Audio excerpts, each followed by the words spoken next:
I have been extremely fortunate to see a lot of good negotiations take place.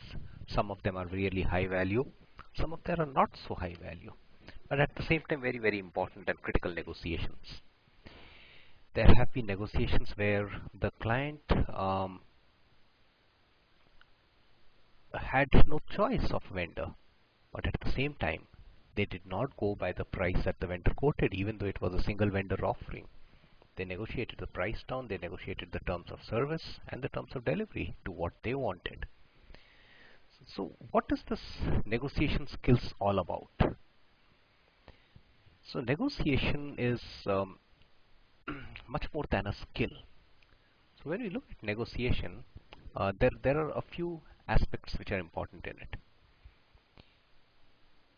First is, when do you negotiate?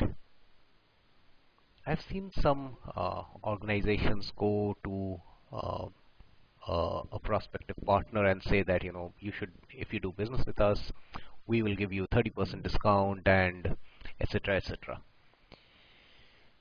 These people who were in charge of that deal making exercise went to negotiate even before the sales process closed. So and obviously they had given up all their um, various negotiation deals or whatever they could have done. Most important is that you negotiate after there is a willingness demonstrated to do business.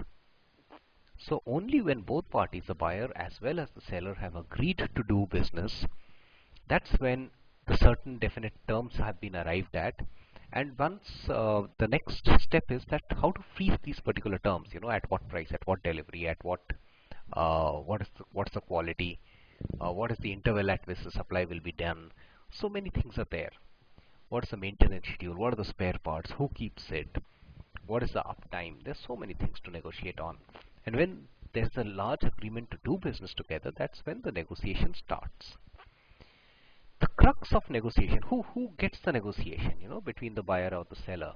Who normally will get the uh, deal in their favor? The whole thing. I wouldn't say, I'm trying to avoid the word wins because both win ultimately. But who is the winner? The winner in a negotiation is always one who has the ability to walk away from the table. Now, so a salesperson can do that if he has a very strong sales pipeline. A buyer can do that if he has lined up extremely strong vendors other than the one they are talking to today. If this doesn't happen, the ability to walk away from the table will not be there. The next important thing is that who has the information of the degrees of freedom. For example, how much can this particular buyer bend? How much can this particular salesperson take? At what point will he break down? What is his current situation in his organization? Can I negotiate further? Will they buckle more? What are the various things I negotiate on?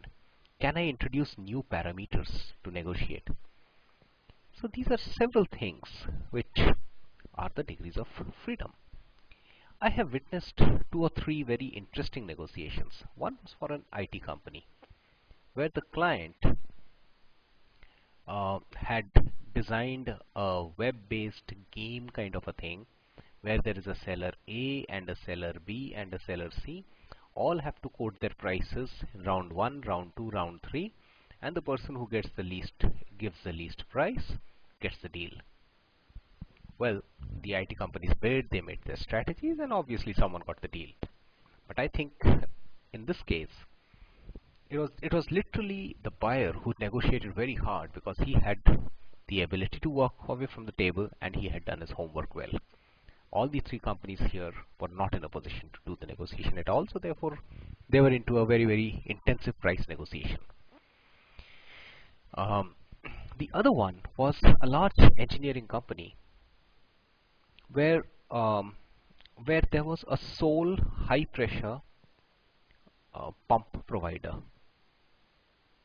The there was only one pump provider which was approved by the client, and so the pump provider just came and gave the specifications of the pump based on the requirement and the pressure that was required, and they just put a price to it. Now the engineering company said that fine, you have put a price, but we got to negotiate with you on the price. And the pump provider, I was witness to that negotiation, who said that, sorry, take it or leave it. Now here was the situation, and what the engineering company manager who was in charge in the negotiation was that he immediately dialed up the client and he said that I cannot do business with you this way. I have to have an alternate to the pump provider, and if you see the contract, he's a person who's squeezing me on prices. I cannot do this. You please buy the pump directly if you want from this guy. I am not into it. And if you want me to do this deal, then give me another provider.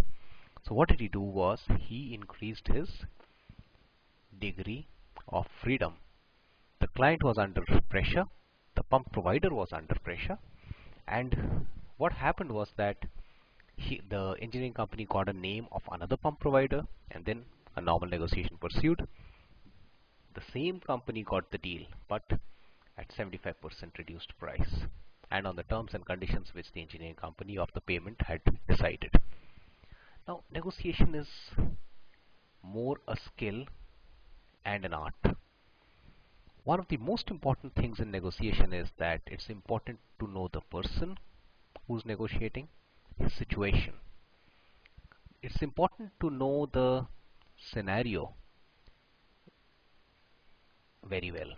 Does the client really need the solution? If he does not, what will happen? Is that really that desperately needed? Is there a better vendor available? If there is a better provider than me, then why is the client talking to me? And then the terms. Terms is never price. Remember the concept of degrees of freedom.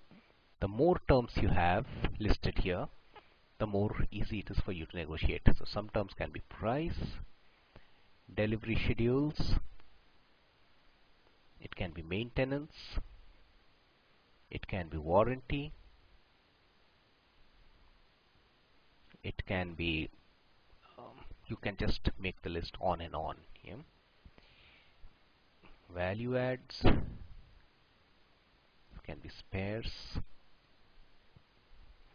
Okay, so the more terms you have, so that you can have the negotiation in a better manner, and the more degrees of freedom and the flexibility to negotiate when you are on the table, you'll be able to do a better negotiation.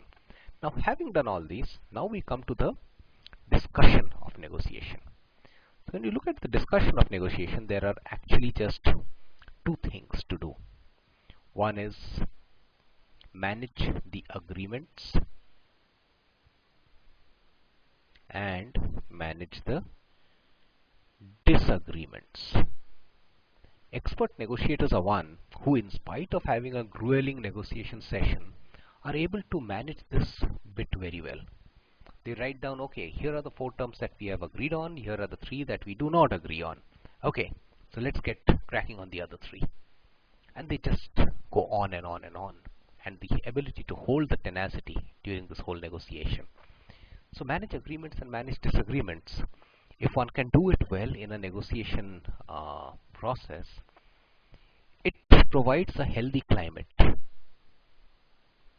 environment, and a healthy climate. A lot of people put a lot of emotional pressure, physical pressure, as well as saying that I'm going to walk out from there.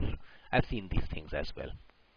But the thing is that a person who has done his homework well will not get cowed down or bothered with these kind of tactics. So the thing is that as a person who's negotiating, never get worried about the tactics or the pressure points which are being exerted. Be very clear, that unless there is unless you have the ability to walk away and adequate degrees of freedom, no point getting into a negotiation. And the other side of the negotiation is, while a very, very talked of thing is a win-win, I have seen very seldom instances of win-win happen in a negotiation. So ensure, my suggestion always is that ensure that the negotiation is a win for the client and not a loss for your organization. Just keep that in mind so that you are not going to favor the client with a loss for your organization. If you don't do that, more or less things are in place and you can now go ahead and build a relationship with the client.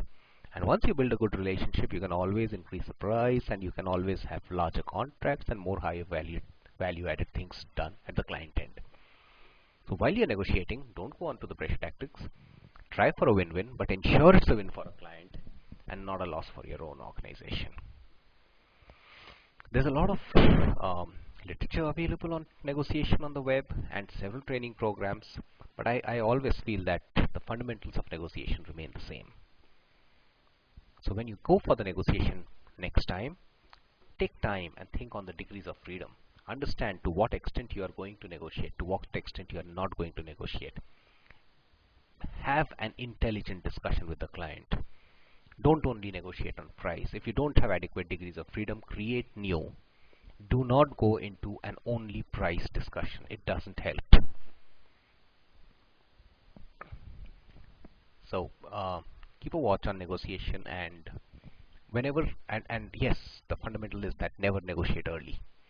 Never ever negotiate early. You don't negotiate to get a sales deal.